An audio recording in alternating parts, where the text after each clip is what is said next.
There are two kinds of stories that can be told. Two. One is a personal story, a reflection, a memory of an experience that you've had in your life, something that moved you. The birth of a child, a near-death experience, a house burning down, a person you met, a random encounter, a breakthrough, a breakdown, a failure, a success.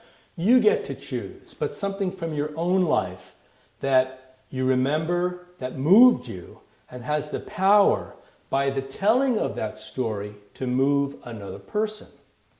That's one kind of story. There's a second kind of story that you can tell, and that is the retelling of a story that you've heard or you've read from someone else. That's called a springboard story. Maybe you heard the story from your father or your mother, maybe your grandmother or your grandfather, or your teacher or your guru, or a friend, or a stranger on a plane to Cleveland. Doesn't matter. We never know who the storytellers are going to be, where and when they're going to show up, and what they will say that will trigger something in you that is profound and memorable. So I'm going to share a story that is a springboard story that I heard, and I don't even remember where I heard it from. Doesn't matter. It's in the public domain. It's called The Path is Made by Walking on It. And it's the story of an architect in New York City who was well-known, brilliant, and beloved by people in his profession and everywhere else. He had an amazing track record. He had built 20 celebrity mansions for rich and famous people. He had built museums. He had built yacht clubs. He was considered world-class in his craft. Everywhere he went, he was honored. However, one day he chose to take on a project that blew the mind of everyone who knew him. And it was to build an inner-city housing project, not a glamorous project. In New York City, having to deal with the unions and the politics and all of the constraints that you might imagine goes along with building anything in New York City. But he was moved to do so, unknown to most of the people who knew him, because his backstory was that he had come from an immigrant family that had moved to America. They had very little money, and growing up, he lived in very inadequate environments, tenements, cold water flats, not much room, to share a room with 3 brothers and sisters, or as he got older, sleep in a hallway, or when he went to college and graduate school, a small studio apartment, pitiful environments that were depressing and not memorable for him, other than, I wish no one else had to live like that. And so when he had the opportunity to build an inner city housing project, he got excited.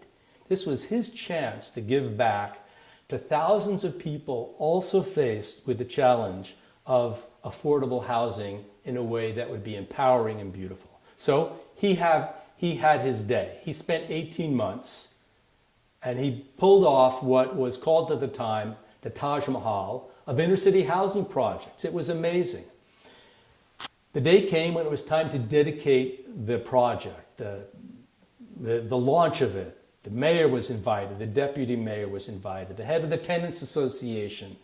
All kinds of politicians and famous people came to witness the celebrational kickoff, the launching of this project for the city.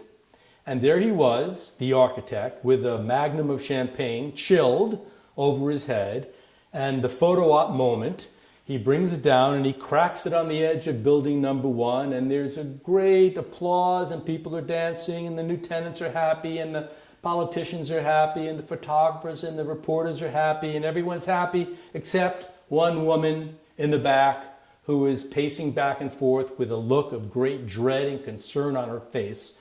And our architect noticed it. And he takes the mic and says to the woman, I can see in the back we have someone who is not quite with us. What seems to be your problem, man?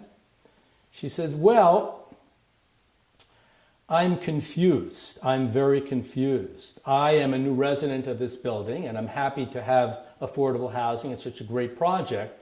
But for all the time and the money that's gone into the place, and then with a sweep of her hand, she moves in the direction of the yard, the lawn, the walkways between building, where the walkways should have been. There were no walkways. And she said, there are no sidewalks here. There's just grass. With all that money invested in this place, you haven't even put in sidewalks. What is up with that? And he says, please come forward. That's a very good point. Step up, join me on stage, and I will address your concern. The crowd parts, she walks, everyone's kind of, whoa, this is heavy, this is dramatic, there's something wrong, uh-oh, did he forget to put in the sidewalks? She's escorted up on stage. He turns to her and he says, ma'am, you are absolutely right. There are no sidewalks. And do you know why there are no sidewalks? She says, no, I have no idea why there are no sidewalks. He says, there are no sidewalks because I do not yet know where people walk. I am going to wait a season after everyone moves in, and I am going to notice the paths they make from building A to building C, from building D to building A, from building F to building K.